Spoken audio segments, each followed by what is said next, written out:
everyone, my name is Hallie Onyx. I am one of the admins here over at the Dungeon Dojo, and today I have with me Prezzy, who is one of our resident rogues, and he is going to cover all things introduction to the rogue class. So, Prezzy, fire away. Hi everyone. Thanks to the dojo for having me. Go straight into it. So, I'm Prezzy. This presentation started as me helping out a couple of friends who were starting out on Rogue. I think a few of them are in the audience today. I just did it for one of the specs, and I was like, "Hey, why don't I just do it for all three?" And then it just kind of grew from there over the last 2 weeks or so. And then I pinged Hallie and was like, "Hey, is Dojo interested in this?" And Hallie was like, "Yeah." So that's how this happened. So I've been playing WoW for a year. I started with Dojo. Hallie got me into raiding through the Dojo runs, and I quickly progressed into a Mythic roster as a rogue and cleared Dimmy earlier this year, and looking to go straight into Mythic raiding at the start of the next expansion. So I'm more or less a midcore player. I'm not the best rogue, but I know quite a lot about it, and so I'm here to help break down the spec and make it easy for other people to understand.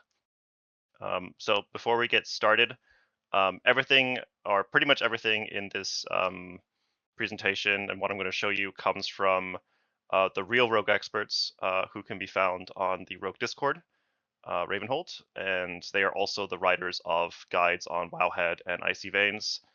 If you're interested in Rogue, I strongly encourage anyone to join this Discord.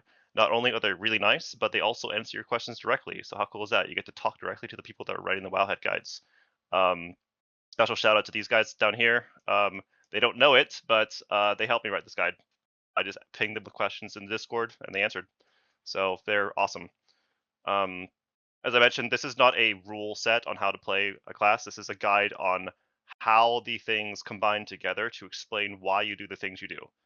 And then it gives you some rules of thumb to follow. But one of the things I want to point out is pressing the same buttons in the same order every time is not how you play this game. Not for any class. It's always situational. The key here is once you know the rules, you know how to break the rules and when to break the rules. So why Rogue in general? So the first thing is Rogue has really high survivability. What I mean by that is it actually is really squishy, but when you use the active mitigation buttons like Feint and Cloak, it is very, very hard to kill. So it's difficult to play in terms of survivability, but if you use the tools that it has, it's an excellent class. Typically, if you look at a raid log, I'm usually the lowest damage taken in the raid.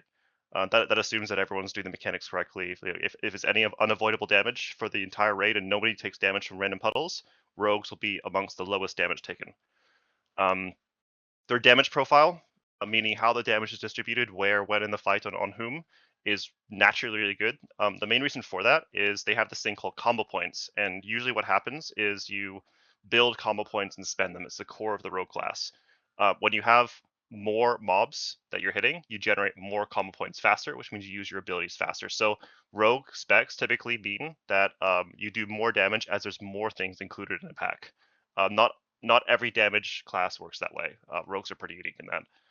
Um, One of the things that's really good about Rogue, especially Mythic Plus, is they have some of the best single target lockdown in the game. So they have 2 different stuns of 8 seconds. They have a blind. They have a kick with a really long lockout, 6-second lockout. All those things combine to make it so that if you have a caster pack, like 3 or 4 casters, rogues can just take care of one of them for you by themselves. Not many classes can do that. If you like PvP, they're amazing at PvP, especially sub. I haven't had the opportunity to play the other specs in PvP, but sub is insane. It can just use that single target lockdown, and it can just make it so that other people can't play the game. It's really frustrating for your opponents. If you're a raid leader, rogues are great because they use daggers, and they're pretty much the only class that uses daggers, so there's no competition for loot, so they're easy to gear up early in the expansion.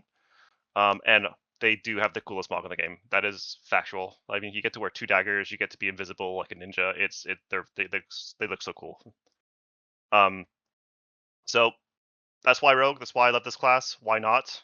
The biggest thing people point out on bringing Rogue to a group is they don't have any sort of raid buff. They have this thing called atrophic poison, which reduces the damage that mobs do when they have the poison applied, but that's not really a raid buff. So they don't have a Mark of the Wild or Arcane Intellect equivalent. So groups will typically prefer to prioritize the raid buff classes first and then fill in the gaps with other classes. So the value of a rogue is you're a gap filler, but the gap that you fill has to be important that the raid needs. Otherwise, a raid leader might prio something else. That's usually a thing that's going to happen in more higher end guilds. Usually like AOTC or normal. It doesn't really matter too much, but that will come up. They are melee, so there's limited number of melee spots in a raid. Usually range are preferred. So again, that makes it hard to bring a rogue over something else that the raid might need. Um, no AoE stops. So this actually isn't true. I'm not sure what the current status in this is, but they nerfed blind on paper to say that blind can only be applied to a single target. But currently on the live servers right now, you can apply blind on AoE just like you could before. So it actually does technically have an AoE stop, but I'm not sure what it's going to look like when midnight drops in a week or so.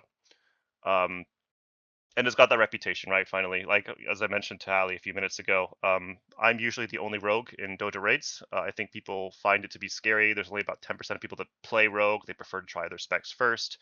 It's one of the reasons I wrote this guide in the first place. I can see chat open, by the way. So if you guys have any questions during this, I know you can't speak, but if you guys have questions, feel free to stop me anytime. So it's not a monologue. I will read the questions and respond. Yes, I will post the link for the Rogue Discord after this. Okay, so we're gonna start with rogue like talent tree initially and like core rogue abilities, and then we'll break it down into each spec so you get the specifics of each spec. So um, we're just gonna jump straight into the abilities, what they do, etc. But to start with, general tips and opinions on how to play rogue. So I'm gonna kick over to the game here to kind of show this one. So the first tip is feint. This ability down here is an S tier ability. So if everyone can see my screen, we're going to read what feint does. Performs an evasive maneuver, reducing damage taken from AoE attacks by 40% and all other damage taken by 20%. So it's on a 15-second recharge, 2 charges. So this is how rogues live. This is what makes them super survivable. You basically always have this ability available, and you can use it to reduce your damage taken. And no other class really has active mitigation as strong as this, unless they're a tank. This is insanely powerful. Now, a lot of rogues when they're starting out do not touch this button. The first tip and the most important tip for playing rogue is whenever you're about to take damage, you're always pressing this button. Your healer will thank you later. Um, so next tip here, general tick for rogue, is some talent choice node stuff. So we're going to break down feint a little bit more into how we get all these things in the text here, because you can see the text change from just AoE 40% to, if you look at my game, it said AoE 40% and all other damage taken 20%. So what's going on there? So the most important choice node, I think, in all of the rogue trees is this one here, in the middle of the rogue tree. You have a choice between a talent called Cheat Death and a choice between a talent called Elusiveness. So Cheat Death is exactly what it sounds like. Once per 6 minutes, if you're about to die, you avoid death. Elusiveness is more of like an active mitigation thing. It buffs your feint and your evasion, right? So the second tip is generally, if you are new on fights, you don't understand the mechanics, or you're new to rogue, I recommend Cheat Death, because you're going to be, figuring out which buttons to press, and Cheat Death is just fully passive, right? Once you've learned the basics of rogue and the mechanics of a fight, Elusiveness is a great talent. One, it makes your feint work for all damage, not just AoE.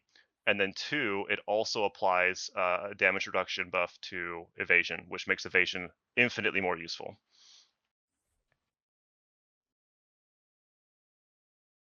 The second choice node you have to care about for rogues is the poisons down here. There's two.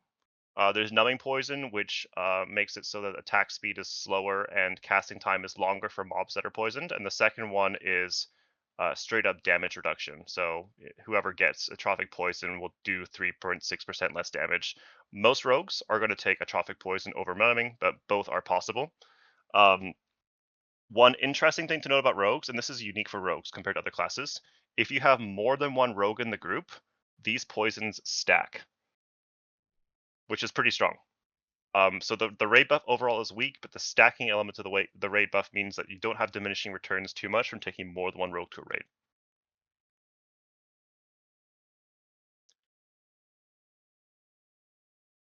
All right.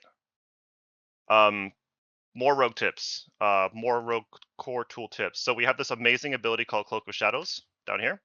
provides a moment of magic immunity, removing all harmful spell effects. The cloak lingers, causing you to resist harmful spells for 5 seconds. So, what this means, if you get a debuff on you, and it's magic based, so not physical, like a bleed, cloak can remove it. It also works for things like poisons. So, if you guys tried healing Arakara, you may have noticed that healing Arakara sucks because of poisons. Well, Rogue every 2 minutes can remove poisons. That's super strong. There's also a lot of mechanics that Rogue can just completely cheese. So, for example, there's during the Lumathar fight, there's a point where you have to run out of the middle and go to the edges because of a big AoE that Lumathar does. Well, Rogues can stay in; they can just cloak and avoid the whole thing. So there's lots of mechanics that you can completely cheese using this ability. Um, Devour is another great one. Demi Devour does a ton of damage. Rogues can completely immune that, and unlike the Hunter turtle buff, you can still do damage during your cloak, which makes it very powerful. Vanish works as a mini interrupt. So Vanish, what it does, it puts you into stealth mid combat. So if a mob is targeting you with a cast, like let's say just a regular caster like the priest in Prior are targeting you with a smite, you can vanish to kind of soft interrupt the smite. Another really good one is imagine we're also in Priory and it's the knights, the ones that impale you and do a huge bleed. That has a cast too, right? So you can actually interrupt non-interruptible casts by vanishing if it's targeting you. Great little tool to have. And the final tip is you can shadow step to allies. So a lot of people hate using shadow step. I don't have it on my bar right now because I'm in the wrong spec, but go to sub real quick.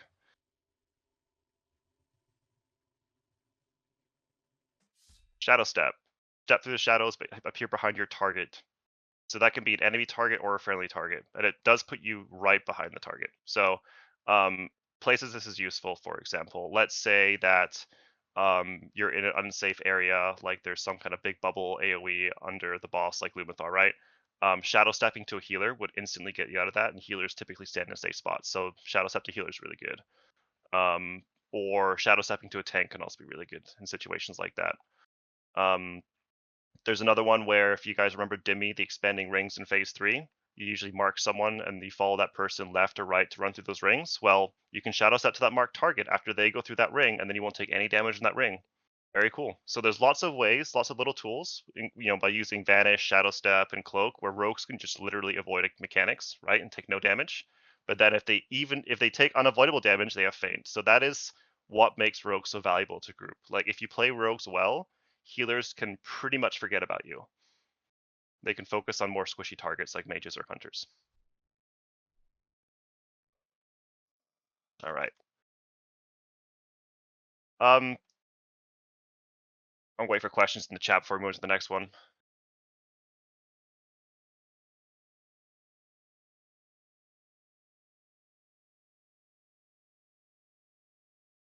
All right, I'm gonna move on to Outlaw. So, um, first off, Outlaw is initially called Combat, and they changed it to Outlaw because I don't know names. But Outlaw is your spec that is most similar to, say, Fury Warriors, for example. It is a button mash, high, like fast-paced rotation. The damage profile is relatively flat, meaning there's not periods of burst windows followed by periods of low damage. The damage is basically consistent throughout the fight.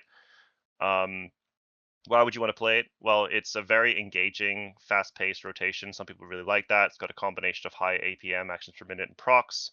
The sustained DPS is usually very high. It won't peak at like say you know in the current balancing with pruning. It won't go up to like 150k then drop down to like 20k. It'll be like a very constant like 35k in a Mythic Plus. Um, it's 100% physical dam, which means that if you have a monk in your group, it really synergizes well with that monk buff. Um, it does really well in multi-target cleave up to 8 targets.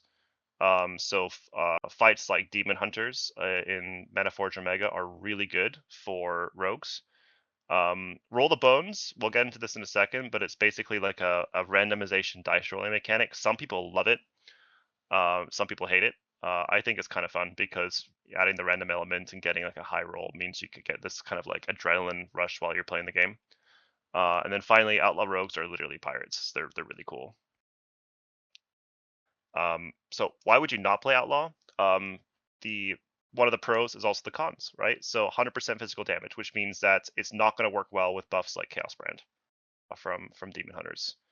The flat damage profile, it's really high damage, but it doesn't spike on command, which makes it weaker for things like really important DPS checks in a fight. So Nexus King, for example, on the dragon, it's not going to be the best spec for that. It's really good at kind of just having high throughput throughout a fight, but does not work well on something like Nexus King. Um, because of the way that Outlaw Rogue works, it actually is one of the hardest specs to play, and that's because of a combination of the high actions per minute on the spec and the fact that the damage profile is flat. So basically, to perform in an Outlaw Rogue, you have to always be touching the target you're hitting. If you're missing global cooldowns, you are missing out on Outlaw. I can't think of a spec that gets punished more by this than Outlaw. Maybe Fury Warrior. It's also a melee. It has a similar profile, but Outlaw Rogue really heavily gets punished by this. And then the randomness of Roll the Bones. So the rotation is actually really simple. This comes from the Rogue Discord. I think they break it down the best way. You have three categories of abilities: cooldowns, finishers, and builders. So cooldowns are your things that are on a 30-minute timer, 1-minute timer, 6-minute timer. You basically want to go through your cooldowns first before your finishers, and then go through your finishers before your builders in terms of your overall prio. And then within each section, there's a sub prio, right? So the simple way to learn the rogue spec is to memorize the prio of each section and then memorize which section is more important than which. This is more or less the entirety of the outlaw um, rotation. Now, what makes outlaw challenging, as I said, is its high APM. So you're gonna have to make decisions very quickly on where you are with each of these three things. I'm going to break down why you do some of these cooldowns in the order that you do them to start to make sense of it. So first one is, well, actually, before we go into that, let's give me a second to organize my thoughts here. Yeah, we're going to switch over to the game. So the way that the outlaw spec works is you have this thing called a dice roll down here, right? And so basically a higher number on the dice, if you see my screen, gives you more bonuses. So keep that in mind for now. Second thing is you have this thing here called Restless Blades. Finishing moves reduce the remaining cooldown on many rogue skills by 1 second per combo point spent, and there's a whole bunch of skills. So why is this important? It's important because if check out number 2 on Roll the Bones, add increased combo point generation, right? So you're going to build more combo points using Roll the Bones. Combo points are what's used to spend on your finishers. And when you spend on those finishers, you get 1 second of cooldown reduction per point spent. So this is the engine of the rotation. Roll a 2, spend your combo points, get your cooldowns off of cooldown, use those cooldowns, rinse and repeat. How do we guarantee a 2 roll as Outlaw Rogue? If you go to the talents here, there is a talent called Loaded Dice. Activating Adrenaline Rush improves the result of your next roll by 1 level.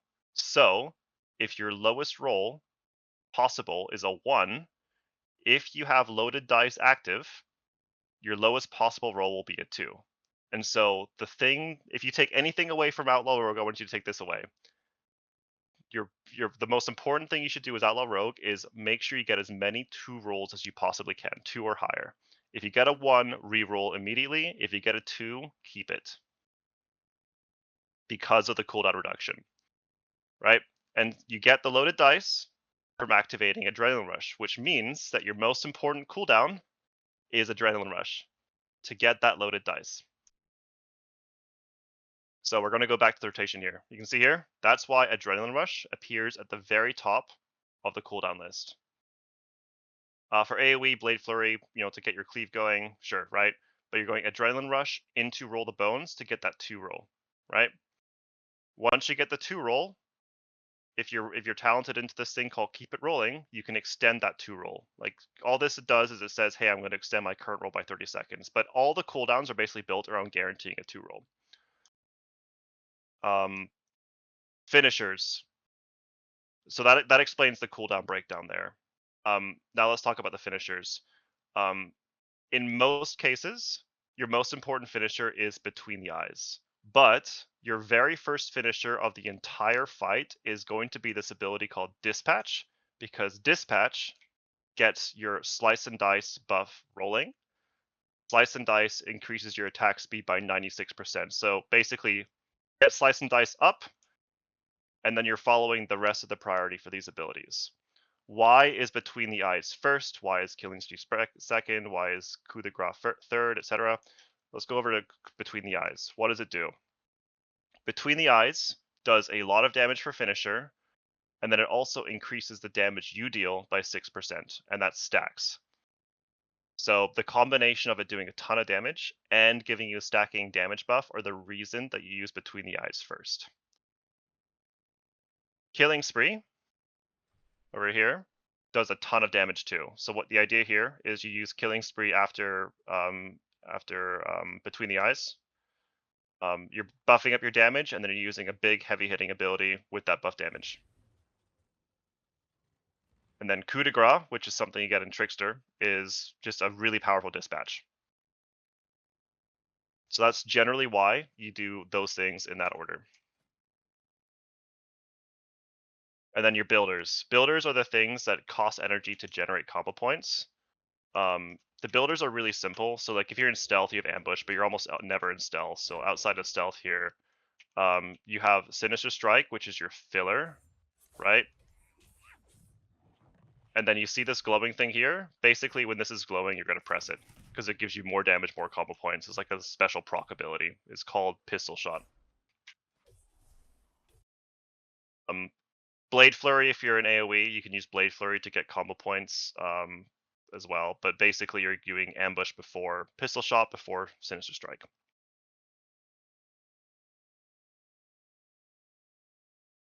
My thing froze for a second there. General tips on how to play Outlaw. So it's you're rolling the bones. Let me get it off cooldown here. So I'm going to press this button to roll. I'll use Adrenaline Rush to get 2 here just so you get it. So I got a 2 roll here, and then I'm spending my abilities, right? So build, spend at 6 or more combo points. That's here. Spend. Here we go. I'm spending again, right? So you're going to keep going through this builder, spender cycle, building to 6 or higher, and then spending the finishers in the order of priority that we just went through. And I'm not doing the rotation right. I'm just slowing it down to give you an example. One thing to note about Killing Spree here, it's, after Between the Eyes, it's the second most important finisher. It does a lot of damage. It also refills your combo points bar. So, like that, right? So, in a way, it kind of gives you 3 seconds of rest because you know it's going to fill up your combo points bar, which means you know your next thing's going to be a finisher. So it kind of slows down the rotation a little bit for you. But you can see here, I'm going to use Between the Eyes over Coup. I'm going to build again. I'm going to use Coup. I'm going to build again. Dispatch. Make sure I roll as well. I'm building. I'm going to dispatch. And here we go. Between the Eyes is up, right? So that's the core rotation. Now some tips on the rotation. So it's going to be very fast-paced. One thing you're going to notice is when you spend combo points, do that. When you spend combo points, there we go. You'll notice that you end up with some combo points afterwards. See, I got 1 here, and then I'm going to spend again. Sometimes I get 2 or 3 or 4 combo points. This time I got 2. So why that's happening is there's an ability, a talent here called Ruthlessness, which gives us 20 combo points refunded per combo point spent. So basically when you use a finisher, you're always going to end up with 1, 2, usually 1 or 2 combo points out of a proc.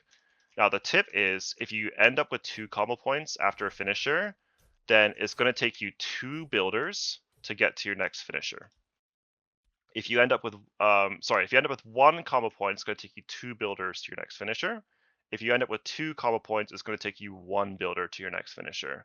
So you can kind of plan the rotation 2 or 3 globals ahead by counting how many combo points you have at the beginning. So in this case, I have 2 combo points, or I did, now I have 1. I know it's going to take me at least 2 Sinister Strikes or a Sinister Pistol to get to my next finisher. Where did my presentation go? Oh no! Give me a second, my thingy closed down. I have to open it up again. Oh no! I don't know Oh what happened to it. no! Technical difficulties abound. It happens.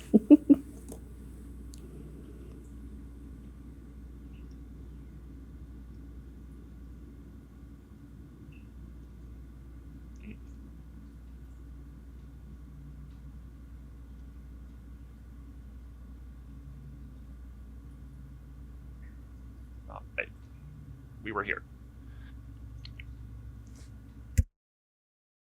So that's this rhythm thing that I'm talking about here. The second thing is these big finishers here. You can kind of plan ahead, right? So you know that roll the bones is going to be more important than killing spree, which is going to be more important than coup de grace if it's available, right? So when you're using your abilities and your cooldowns, right, um, and everything's on cooldown,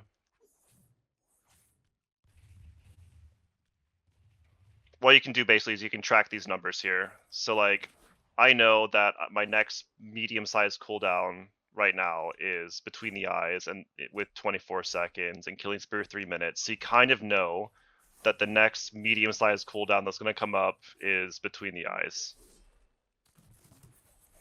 So even though it's hard to track the numbers, I wouldn't look at the actual numbers. I would look at the size of the numbers when you're kind of planning ahead in the rotation, because the numbers are going to change every time you use a finisher because of Restless Blades. They're kind of hard to track. All right. Um, we talked about this. You guarantee 2 rolls of Adrenaline Rush into loaded dice. So again, Adrenaline Rush to give you loaded dice. Load the dice gives you roll the bones, which gives you 2 or higher, which gives you your combo points. The combo points feed into Restless Blades. So again, this is the engine of the rotation. If you take one thing away from Outlaw, it is the combination of these 3 abilities working together. All right, I'm going to breeze through this so we have time for the other specs too.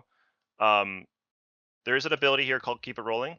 What it means is it extends your roll. Now, usually you're going to try and get 2 roll the bones, right?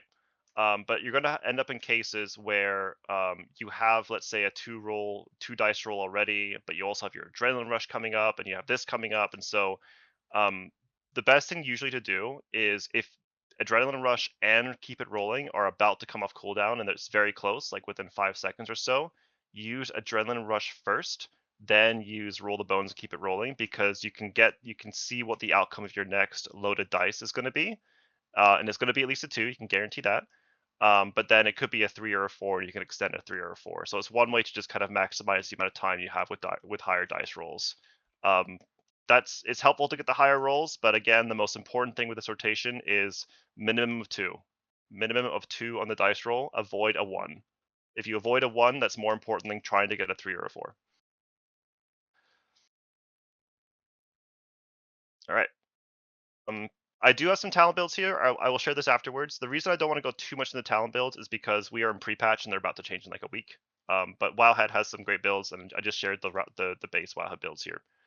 Um, there's one macro for Outlaw that I want to go over real quick, and that is basically this thing here called Grappling Hook. It's a ground targeted ability. So what it does is you click it and then you click somewhere on the ground and it'll take you there. I hate doing that personally, so I have what's called an at cursor macro, and I use this for a lot of things, especially on my demon hunter. Cast at cursor grappling hook. It just turns it from 2 button presses into 1. So like, there we go. There's no ground targeting. This makes it slightly faster. So that macro's there if you guys want to use that. Okay, we breezed through Outlaw very, very quickly. Are there any questions on Outlaw before we move on to the other specs?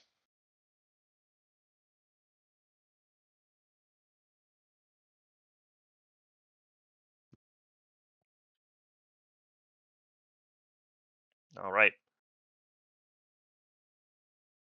Oh yeah, cooldown manager. I pasted in my profile for the cooldown manager that I'm using in game. So real quick, the reason I'm pasting this is because I've ordered the abilities kind of in the order of how big the cooldowns are, and I've organized them by builder, finisher, cooldown. So you can see here we have our builder, which basically, if this is shiny, use it, right? And then we have sort of this finisher cooldown section here. So like, I would use this, before this, for example. And then we have our cooldowns here. Um, Kind of not the right order, but like I'm basically looking at Adrenaline Rush to make sure that I use that before I use Roll the Bones. So I'm tracking those that way. But this first section here, though, I think this is helpful, at least for me, the way I set it up by having the builder and the finishers in the order of when I would use them here, to help you kind of use the spec, and get into the flow of it. All right, assassination. So this is my personal favorite spec. So why assassination? In my opinion, I'm a little biased on this one. I think it has one of the best damage profiles in the game. Again, damage profile meaning how and when damage is distributed. It's got everything that you would consider important for an encounter, with one major drawback. But assuming that you account for that drawback, it has an outstanding damage profile. So it has cooldowns, so it's got damage on demand for high burst phases. It's got funnel. What this means is, let's say you have like one mob that you're attacking, you're doing 100 DPS. If you put little mobs around that big mob that you're attacking, funnel means that you're going to do even more damage to that main target. So um, Nexus King, for example, there's a DPS check on the platforms with Titan, not anymore because of pre-patch, but previously, where you have this one big Titan you have to kill, and you have like 5 or 6 little ads around the Titan that you have to cleave down. That is probably the best situation to bring an assassination rogue. They will absolutely nuke that Titan. The Titan will take maybe 150 DPS instead of the normal 100 single target, and you're cleaving everything around it. Um, it's got cleave that doesn't sacrifice single target. It actually increases single target. Um, Below 35%, you have this really cool thing called Zoldyck Recipe and Blindside, which gives you procs and increases your damage when the target's below 35%. So Assassination can basically murder a boss below 35%. Is one of the strongest executes in the game. It is stronger than Fury Warrior and Arms Warrior. People usually don't think of rogues and execute, but for Assassination Rogue, they are execute classes. And it also does high boss damage, generally speaking. So Assassination Rogue, if you bring it to the raid, when played right, it will shorten the fight significantly. It's a slow rotation too. So what this means, you can focus on the mechanics. So unlike Outlaw, Outlaw is very high octane, high APM, always touching, always rolling a cooldown. Assassination plays a lot more patiently. You're waiting, you're building your energy, you're pooling resources, and then you're going through like a burst phase where you're using a lot of those resources. But there's periods where you are not pressing buttons and you can think about the fight, which makes it really good for prog.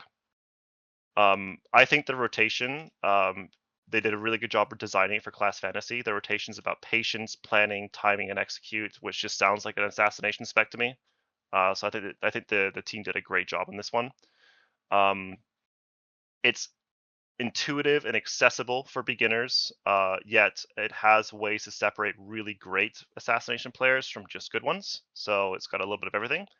And assassination will om nom nom every single stat that you give it. Every stat's good. Really is about eye level. I mean, you want to crit a little bit, but it can take everything and it scales really well with gear because of that. It does not have a dead stat. Why not? The biggest problem with assassination is that the damage is high, but it takes about 10 to 15 seconds to fully ramp up. Um, there's a reason for that. If I go to the game, there's this ability. Well, first off, you have to put bleeds and poisons in the target. So, oops, wrong spec. But the main reason the damage ramps is because of a talent right here, Atrophic Amplifying Poison. It deals damage, and then it has a stacking buff. When you get to 10 stacks, it will do very big envenoms, and those very big envenoms are going to be the majority of your damage. So when I consume 10 stacks, my Envenom does 35% increased damage. This stacks with other damage increasing abilities, but this is the primary reason that you want to keep Assassination Rogues on one target and only one target. So if you're a raid leader, I know there's a few raid leaders in chat here, and the raid leader says, hey, swap this target to kill it. There is maybe one or two classes where you should completely ignore that. Like Fire Mage is probably one because of the Ignite. Assassination Rogue is effectively useless if you swap it to a different target that is going to die really quickly. So don't get mad at your Assassination Rogues if they avoid that call out or completely ignore it. They're not supposed to follow that call out. They are supposed to stick to one target. So that could be a pro, could be a con. It's not the most flexible thing in the world, right? Especially if you're a raid leader and something must die, like having having one of your DPS completely ignore that call could be seen as bad. It's not bad if you have the damage for the ads, but if not, then maybe don't take the Assassination Rogue. Bleed management, Mythic Plus, you have to manage your bleeds. You have to make sure they're up on several targets. This used to be awful. It's less awful now, but it's still a thing. So you have to track lots of platers or whatever you want to call them. Yeah. Deathstalker, the hero talent, I personally hate it, but it does really good damage. But we'll talk about this in a second. It's just kind of annoying. It reinforces the point above here. You're going to be stuck on one target. You cannot swap targets. People love pressing buttons in this game. Assassination is not a button mash rotation; it's a patience rotation, and so people might not like the fact that you have downtime during the rotation, planned, intentional downtime. I personally love it because I can focus on other things. So just to give you an idea of the damage profile of Assassination Rogue, just to drive this point home, if you look at the last season, damage done to bosses, Assassination Rogue is the highest damage done to bosses spec. It shortens fight times. And then Manage Forge Titan DPS check, it will do double other classes because you're funneling into that big target. So it's not always the highest damage on the DPS meters, but it's going to be very important damage in a fight. Okay, so Assassination is actually very simple to learn. You have basically two main rules to follow. The first one is maintain bleeds. Get Garrote and Rupture on your target as soon as possible and keep them on your target. The second one is, and this is less well known, but it's also very important, you want to maintain this Envenom buff and do what's called Envenom chaining. So let's talk about Envenom. Envenom deals a ton of damage, and it can be buffed by things like Amplifying Poison, and then it increases your poison application chance by 30%. Also, applying Envenom when Envenom is already active, so that buff that increases poison application chance, will restore a combo point. Also, Envenom's effect increases the damage of Envenom by 30%. So basically, this buff here, this 7-second buff you're getting, buffs your future Envenoms. This is the engine of this spec. Get your bleeds up, and then you are chaining Envenom without the buff dropping off. And so what does that look like? So I'm here. I've Garroted the target. I'm getting my combo points up. Apply bleed, right? Look at my Envenom thing here, right? I'm going to get to combo points to spend it. Boom. See that? Now my next Envenom should be before this timer expires. And you'll notice I'm trying to do this, and I'm saving energy, and I'm doing it at the last second, right? I'm conserving my energy, because I know that in a few seconds, I have to reapply Rupture and be inside that Envenom window. So I have to use a lot of abilities at once to hit that window while reapplying my bleeds, right? So that's why you're pooling energy, and that's why you're saving it to spend it at certain points in the fight. And those points are when you are reapplying your Rupture, or when you're applying your big cooldowns like Kingsbane and Deathmark. But if you keep this thing active, this Envenom buff, throughout the fight or for as long as possible, you are going to perform well in Assassination Rogue. The thing to avoid in Assassination Rogue is, let's say I put my bleeds up. Do not spam here, right? If I spam here, just keep going non-stop, I'm going to run out of energy, right? And when I run out of energy, when I get to the point where I'm reapplying my Rupture, it's going to be really hard to reapply the Rupture and keep that Envenom buff going.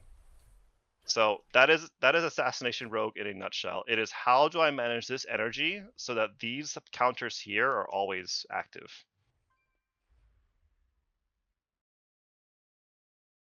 So during cooldowns, you're also pulling energy, right? Because you have a lot of things to do.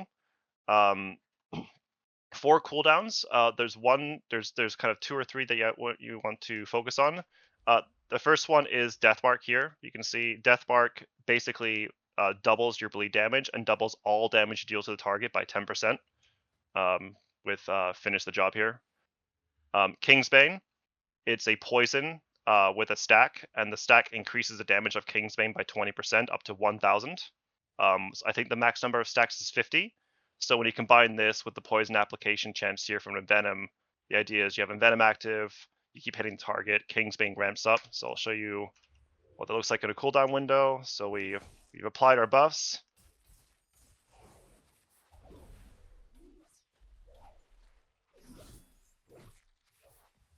Here we go. I actually don't see the buff on the target here. It's not showing me. All right, well, it used to show a stack, but it's not showing a stack anymore. Um, yeah, it does go up to 50. I remember seeing that like the other week.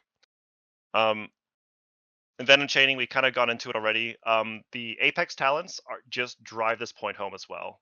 Um, so what envenom damage increased by 10% when the bonus expires. You gain 20% increased energy for 5 seconds. Additional 15% energy regen for each envenom used while the envenom bonus is active up to 80. So what this means, right? You're chaining envenoms inside the buff, and then you will eventually run out of energy because the spec's designed to. And when you do, the Apex talent will refund some of that energy back to you so you can start your next chain. That's the whole spec right there. Envenom chaining and buffs. Envenom uses standard pandemic rules. No, that's a very good question. And Envenom does not follow pandemic rules. It is use it at the last second. So for context for everyone else, pandemic is a like a mechanic within the game where if your dots are about to expire, if you have less than 1/3 of that dot left based off its original duration, you can roll it into the next debuff. So what that looks like in game in practice is I'm just going to put a short rupture on the target so you can see this. I have a rupture of 19 seconds, so approximately at 6 seconds, this is going to start glowing, which means the remaining 6 seconds will roll into the next rupture. So you should see it start to glow soon. There we go. And that rolls into an even longer rupture. So that works for Garrote and it works for Rupture, but that does not work for Envenom. It's a great question. So Envenom chaining, the spec will run out of energy. Your job is to make it so that you try your best not to run out of energy while chaining Envenoms and keeping those bleeds up. You got a refund when you break the chain.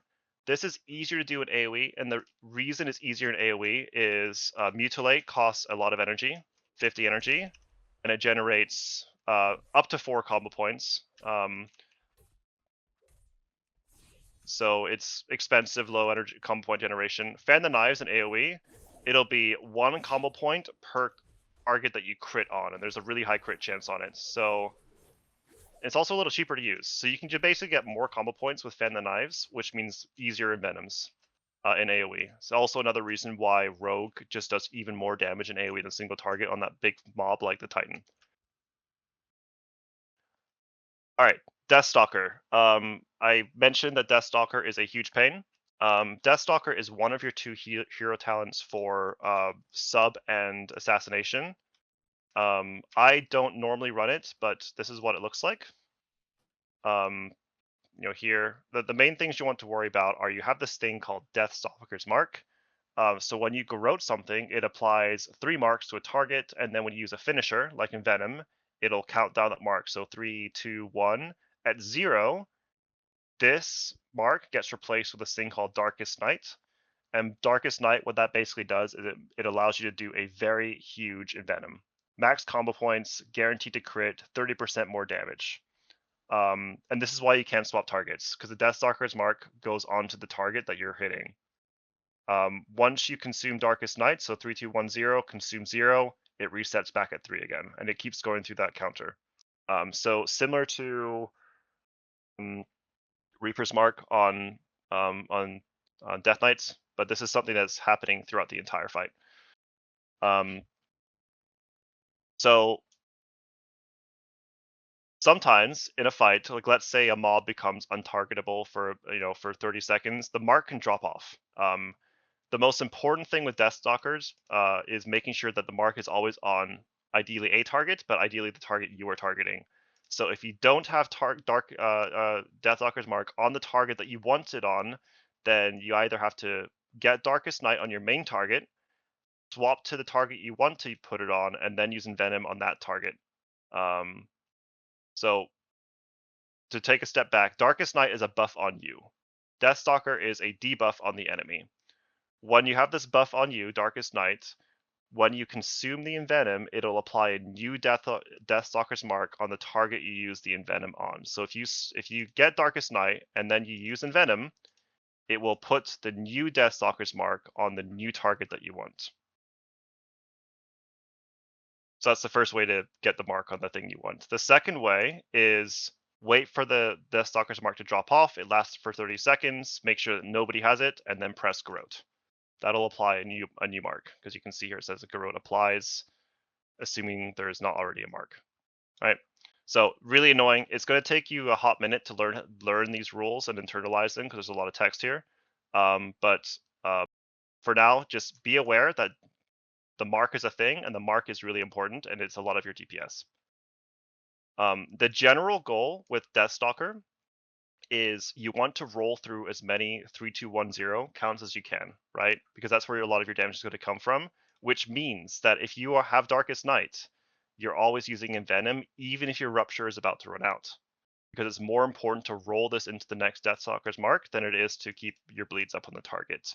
What this means is sometimes there's going to be cases based off of how much energy you have and how much Rupture duration there is. There's going to be cases where you actually want to Rupture before your pandemic windows because you're planning ahead, right? It's better to do that than to let the Rupture fall off, because then your bleed is not rolling. It doesn't happen very often. If you manage your energy properly, you won't fall into this situation. But it's just another thing to think about with Deathstalker. It's just one of those cases where it breaks the rule of keep your bleeds up. Fatebound, it's very passive. There's a coin flip thing. I'm not going to get too far into it, but basically, you're going to get buffs anytime you consume 5 or more combo points. If you want to, every 7 coin flips, you're going to get an agility buff, and your coin flips are going to do more damage. So if you're tracking lucky coins, you can pull your resources and kind of go through an energy burn phase when you have the lucky coin.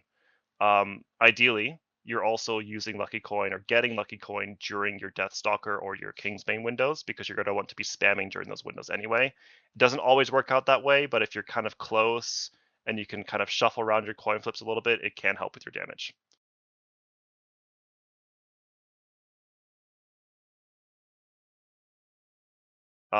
So real quick, one thing I think I skipped over on Assassination is, what does the cooldown window look like? So we've mentioned already that we are basically, maintaining bleeds on a target here. So we're here. I got these up. I got my Rupture up. I've got my Envenom up. I'm pooling energy, between my Envenoms. So waiting for this to count down as close to 0 as I can. Going again. Okay, so I got my cooldowns ready, right? Everything's rolling. What do? I'm going to Vanish, Garrote, and then I'm going to apply my heavy hitters, right? Now, one thing you may have seen there is there was this bar called Improved Garrote. Where does that come from? Why are we doing Vanish Garrote? Because when I Vanish and use Garrote out of stealth, I get 50% increased damage on my Garrote. When you combine that with Deathmark, which doubles your Garrote damage, you can see how Garrote just goes insane, right? Plus 50%, plus 100%. So that is why you Vanish, Garrote, Deathmark, right? here's another pandemic rule thing. This is why the pandemic was such a great question. It factors into your burst windows too, because if I'm in stealth, let's say I have Death Mark off cooldown and I garrote, I want to reapply garrote when this bar is about to expire to roll it into the next pandemic, basically. So you're eating up a lot of it, but you're going to get more of a long garrote into your Death Mark, and it will keep carrying through. So that is the other way that the pandemic rule gets broken, Hawk.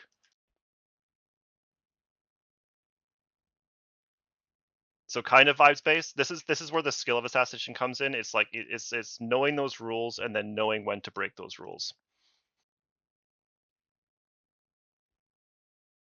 All right. Where's my presentation?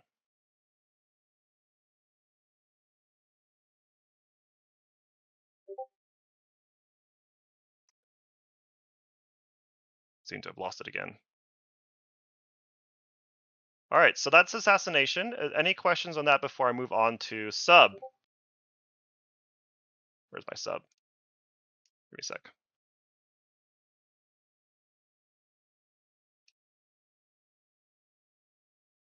So question is, so Garrote should always be the first hit after stealth. The answer is yes, you can do that. So think of it this way: ambush does hit slightly harder than Garrote, but you only really have an opportunity to use ambush as your very first ability once, when that's at the very beginning of a fight, right?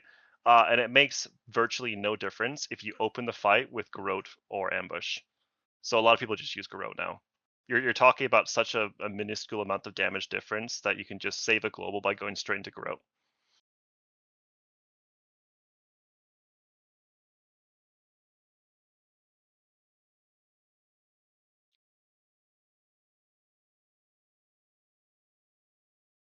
Yeah, no worries. You are going to use a lot of ambushes because of blindside, right? So where is it here? This thing here. When you're in execute phase, your mutilates will turn into ambushes, and your ambushes won't cost energy. So it's another way that it makes it easier to envenom chain when you get to low health. That's going to be most of your ambush damage in a fight. Is this one here? But beginning of the fight or vanish into Garrote. For the cooldowns, vanishing into Garrote is more than fine. Don't worry about that ambush that you're losing. It's really not that important. Let's see. Yeah, I think that covers assassination. Let's move on to sub. Sub is probably going to be the easiest rotation for players going into midnight. Someone asked, "Hey, I want to learn whatever spec is easiest to learn and most effective." That is probably going to be sub as of right now. It's probably the best tuned spec. It's um, why would you take it? Why would you pick it up? If you're going to pick up a rogue spec to start with, if you're new to rogue, I would recommend sub at this point. If this was the beginning of the war within, I would have recommended assassination. And to be honest, assassination is also a very good entry level spec. But sub went from you need a math degree to learn how to play the rotation to one of the easiest specs in the game in midnight. And it's still super fun and engaging. Um, Unlike Outlaw, Sub is known for having on-demand burst when you need it, right? So it's got this thing called Shadow Dance. Shadow Dance does a ton of damage. Outside of Shadow Dance, you're doing basically no damage. Um, what that means for things like Prog is if you're not in Shadow Dance, you're basically doing as much damage as like a healer, right? Which means that you are actually a great person for doing mechanics, right? You can go and do that soak. You can disengage from the boss for 5 seconds, and it's not going to matter because your damage is inside Shadow Dance, not outside. So it's a great prog spec. It's probably the best spec for prog. Um, it's got even easier access to some of your crowd control abilities. So cheap shot, this ability here, needs to be used in stealth, right? So you can see here, cheap shots available, right? If I were to put cheap shot on my bar outside of stealth, it would be gray. Now, if you're a sub rogue, basically what Shadow Dance does is it puts you into a stealth state in the middle of combat, which means that your stealth abilities become accessible during combat, right? So I'm hitting the boss, right? I can cheap shot. So sub has that slight advantage where it has access to cheap shot every Shadow Dance window, not every vanish window. Gives you extra CC. great prio damage in AoE. So sub is similar to assassination in which in the sense that it has decent prio and funnel, not as good as assassination, but still decent. Um, damage doesn't matter outside of cooldowns. You can use mechanics, or you can do mechanics. Yeah. So as I just mentioned, so a great fight for sub, for example, excuse me, was Rick Reaver. Remember those towers you had to click on? Sub Rogue is ideal as a melee class for clicking on those towers. You're not going to lose damage by channeling into them. Sub also excels on fights with forced downtime. So on Dimensius, where you have to fly to 2 platforms, you have like 30 seconds where you're in flight. Well, that's 30 seconds where Sub is getting its cooldowns back, its Shadow Dance back, and almost all of its damage is in Shadow Dance anyway. So like, it just becomes super effective on those fights where when you are touching the boss or the mechanics of the fight, or when you are actually when you actually have your cooldowns. Um, Sub is probably the strongest PvP spec in the game as of right now, going to midnight. It's just insane. And you get to be a badass Shadow Ninja. So there's that. Um, why not sub? So it is an easy rotation. It's basically a 2-button builder spender, but there is actually a lot of hidden complexity to sub. And if you don't know what to look for, you will lose a lot of damage. So the rules on how to play sub are simple, but if you don't consider the hidden complexity and the niche stuff, you're still going to lose out. It's very buggy, unfortunately. There's lots of bugs that have not been fixed. Um, one of its biggest pros is also one of its biggest cons, right? Does almost no damage outside of cooldowns, which means it's not sustained, right? So longer fights where you have your cooldowns less, not that great. Um, because it's a bursty spec, and because it's really good at PvP, sub is usually either one of the best specs to play in PvE or one of the worst. And it's like this whiplash back and forth. It's really difficult to balance this spec. The bugs don't make it easier either.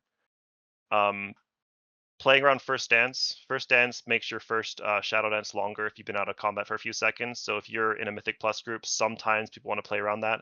It's really not as important as it used to be, but it's this annoying thing that groups have to think about when playing with a sub rogue. And I think the biggest and most annoying thing about sub going into midnight is it's one of those specs where it's got step ladder value in haste, because haste increases your shadow dance. And so because haste increases your shadow dance time, basically haste is valuable for getting that next global cooldown that you can finish shadow dance. But if it's not giving you an additional global, it's not very useful. So gearing with haste is a little challenging. You have to sim it, you have to do some math. That's where some of the hidden complexity comes from. It's not like assassination where it just om-nom-noms everything. It's like it om-nom-noms things with caveats. Um, the rotation for sub is actually very straightforward at its core. You have a 2-button builder spender. So in single target, what that looks like is you're using backstab into eviscerate, right? So you backstab, eviscerate, backstab, backstab, backstab. Energy regen is very slow, eviscerate. So it's very mindless. You're just doing this most of the time, right? In AoE, it's almost identical.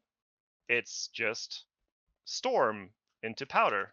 So storm, powder, storm, powder, right? Very, very straightforward. The cooldowns are what makes the spec fun, right? So the first cooldown you want to care about, other than Shadow Dance, is Secret Technique.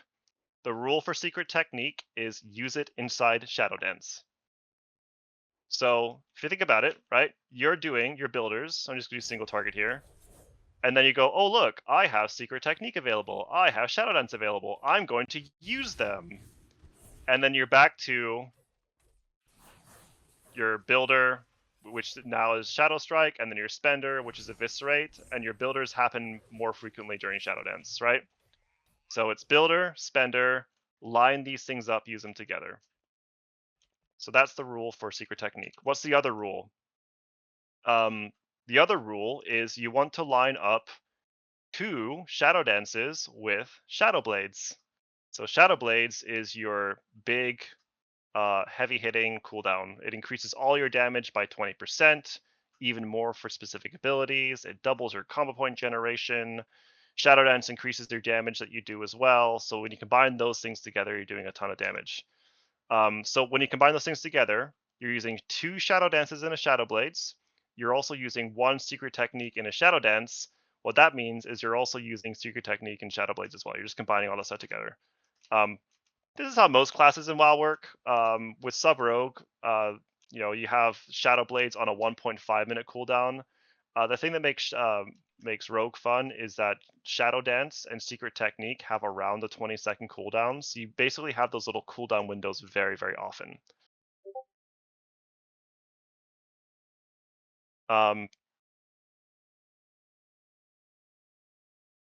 So a thing to note about the finisher priority here, Secret Technique is more important than Coup de Grace, which is more important than Black Powder, even in AoE, right?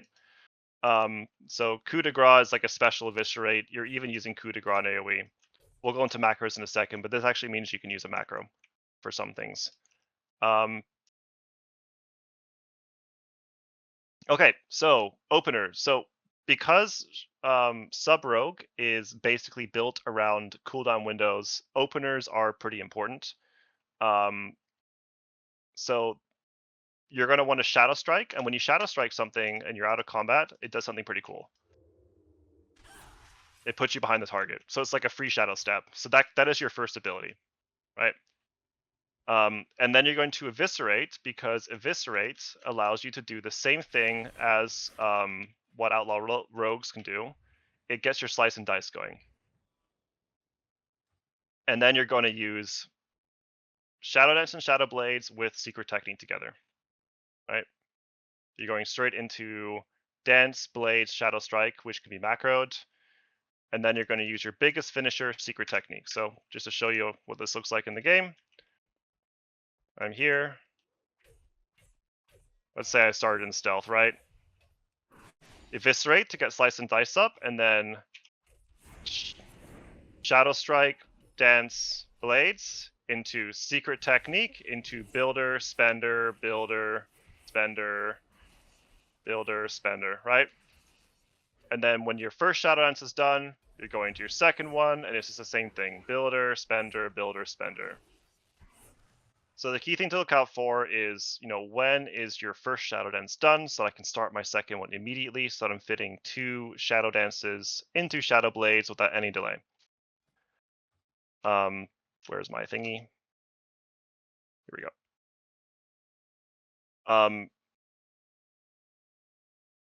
Sub Rogue has both Trickster and Deathstalker as their hero talents. With Trickster, when you're entering Dance mid-combat, so let's say you're mid-fight, right? Trickster wants to enter with full combo points, like this. So like, I want to enter Shadow Dance looking like this. And then I go build, I go straight into Secret Technique, ideally, right? If you're playing Deathstalker, you want to enter your Shadow Dance looking like this, 0 combo points. So your first ability is actually going to be Shadow Strike, not a finisher. I won't go into the details too much on that, but the main reason is that Trickster has more powerful finishers, and Deathstalker has more powerful builders.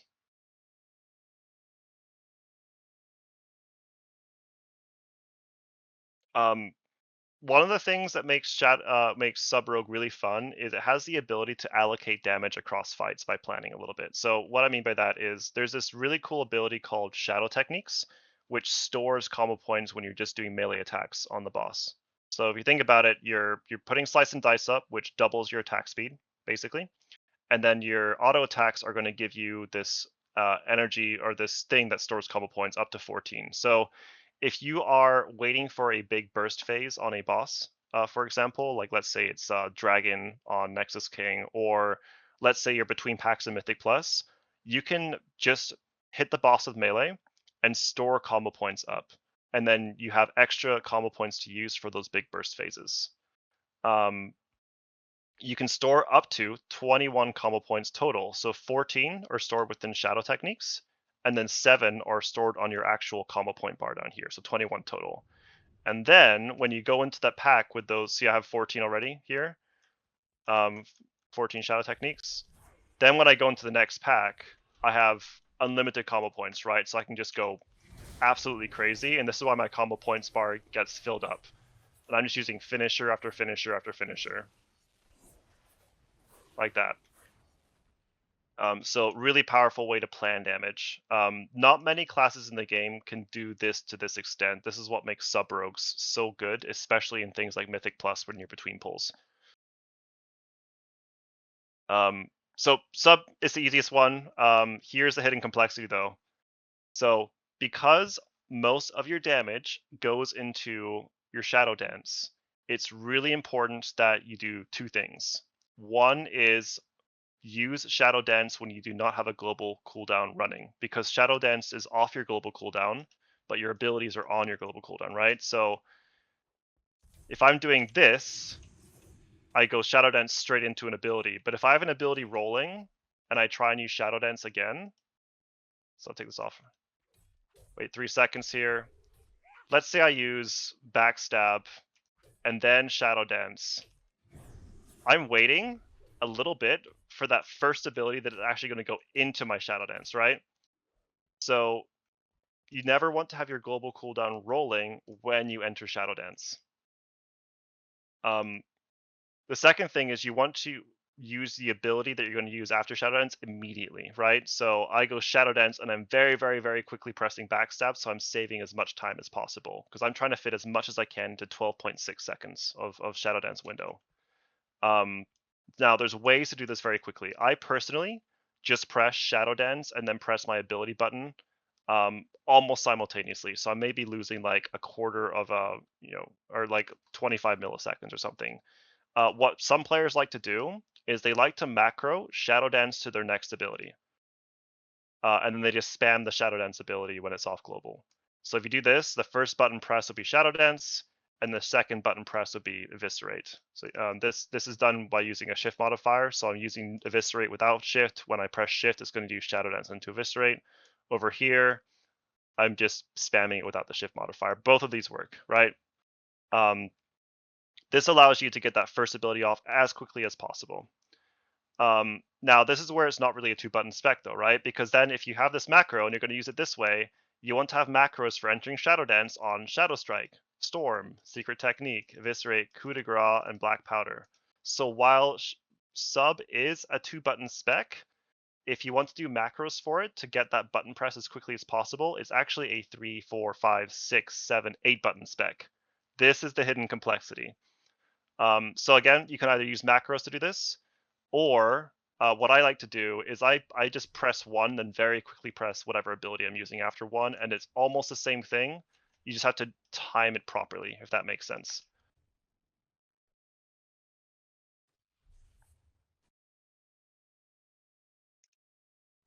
Yes, this is being recorded and will be available afterwards.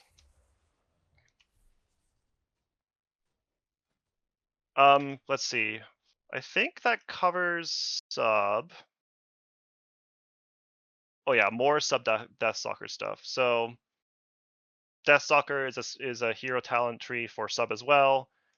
It's basically the same rules, except that instead of using Garrote to get things on your target, you're using Shadow Strike, right?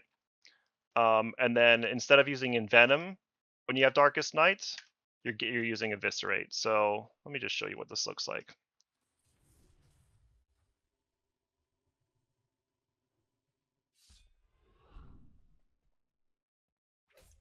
So there's my Deathstalker mark here. See, it's at 2. I use Eviscerate, it goes down to 1. I use Eviscerate again, it'll go down to 0. And at 0, it becomes Darkest Night, right? And then I'm going to spend a max combo point finisher, Eviscerate, to do a big Eviscerate. And then it resets again, right? So now if I want to take this to a new target, see I'm at 2, 1. I'm going to get back up to Darkest Night again. Here we go, right? I want to swap targets now. So I come over here with my Darkest Night. And then I use Eviscerate here. And there we go. There's my new target with my new mark.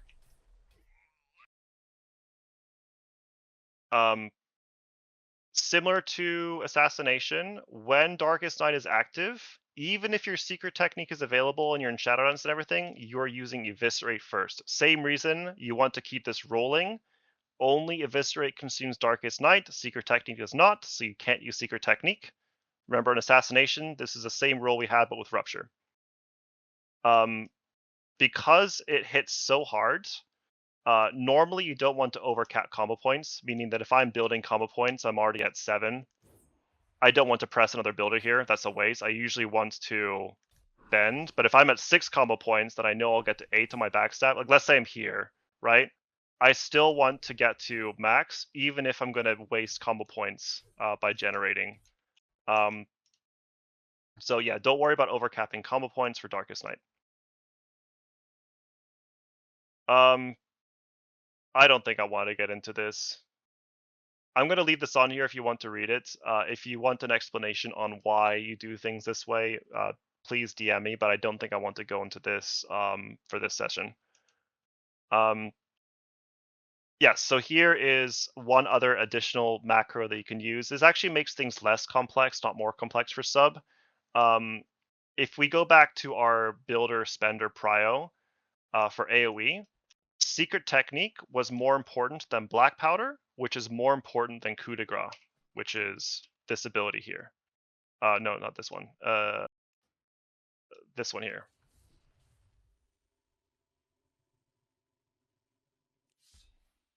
So what that means, because black powder is more higher prio than coup de grace, and coup de grace is only available sometimes, you can actually macro black powder and coup de grace together like this. And so what that does is going to cast coup de grace when coup de grace is available. If not, it's going to cast black powder. And so instead of having to press 3 buttons in AoE, or 4 buttons in AoE, you're actually just pressing 3 because you can combine these together. This is something for Apex talents. During Shadow Dance, if you have 5 combo points and 5 stacks of Shadow Techniques, you can use Shadow Strike at full combo points to trigger the Apex talent. And what the Apex talent does, it gives you a buff which increases damage of your next finisher by 50%.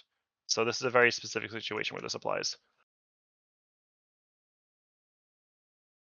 Lots of macros. General macros here. This is a mouse over for whatever. So at the very beginning, we mentioned that rogues have a lot of single target lockdown, so they're very good at just kind of swapping to targets that need an interrupt. So you can bind this to cheap shot, kidney shot, blind, kick, whatever you want to. It just mouses over and uses that ability. Gouge if you use that as well. You can also use this for shadow step. So I actually use mouse overs to shadow step to my tank or healer just by mousing over them on the unit frames. This is the same thing as this one here, the mouse over, but it adds in a focus. So if you have your mouse on the target, it will target that. If you don't have your mouse on the target, but you have it focused, it will kick or kidney the focus. Otherwise, it will kick or kidney whatever your current target is. So it gives you just more logic to build into it.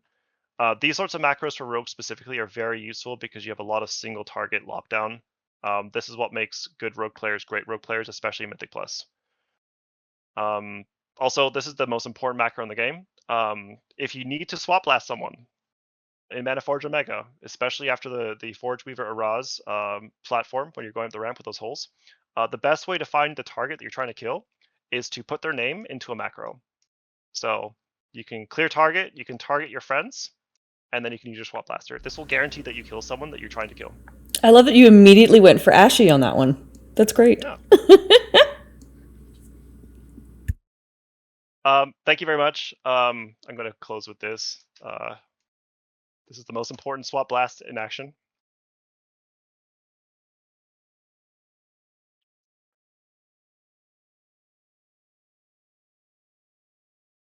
Haha, we got Hallie. Thank you. I know this has been kind of a monologue. I'm happy to step into a chat after this if you guys have any specific questions on the specs. I know there's a lot of information to cover here. I covered it very quickly, so if you need a further breakdown, just let me know.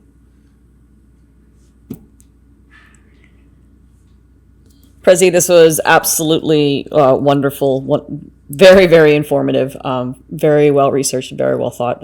Well put together. Like impressive. Probably one of the.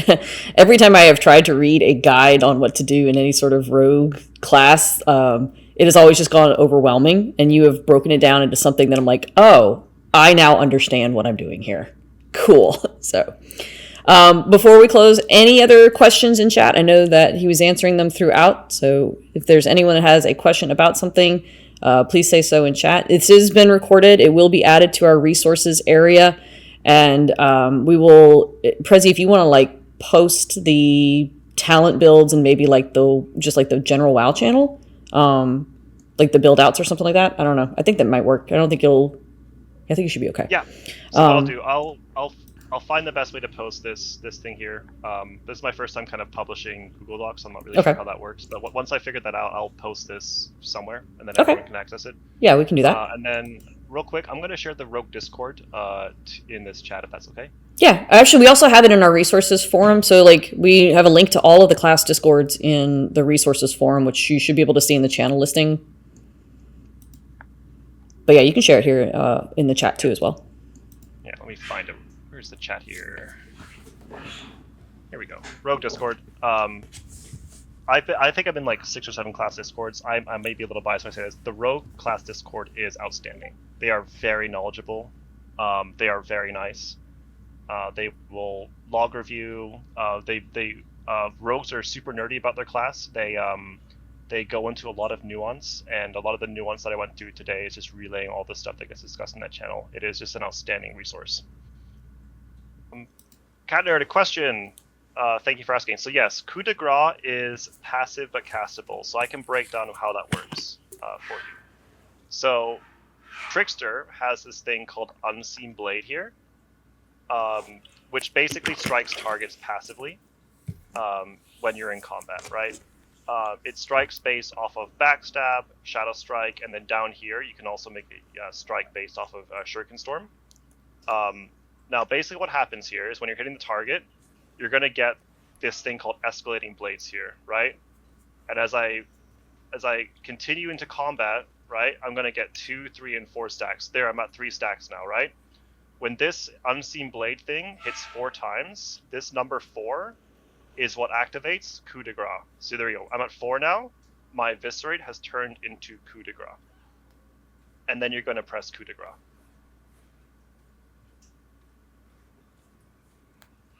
So the reason that you want to use coup de grace before black powder, even in AoE, one is Nimble Flurry actually cleaves your coup de grace to up to 7 nearby targets for 65%. So coup de grace is actually an AoE ability here. The second reason, though, and this is the more important one, coup de grace grants you a buff which increases your finishing move damage by 4% per stack, and coup de grace gives you 5 stacks of that buff, Flawless Form. So by using coup de grace, you're getting 20% damage bonus on your finishers for 12 seconds. So this is why coup de grace is more important than black powder in AoE situations.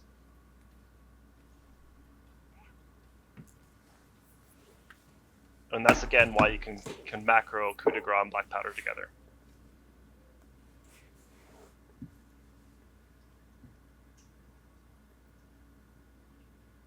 Cool.